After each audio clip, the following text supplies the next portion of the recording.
நல்ல நல்ல நிலம் பார்த்து நாமும் விதை விதைக்கணும். நாட்டு மக்கள் மனங்களிலே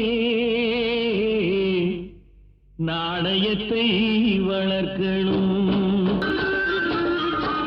பார்முழுதும் மனித குல பண்புதனை விதைத்து பாமரர்கள் நெஞ்சத்திலே பகுத்தறிவை வளர்த்து போர் முறையை கொண்டவர்க்கு நேர்முறையை விதைத்து சீர்வளர தினமும் வேகமதை வளர்த்து திருப்பவர்கள் இதயத்திலே இரக்கமதை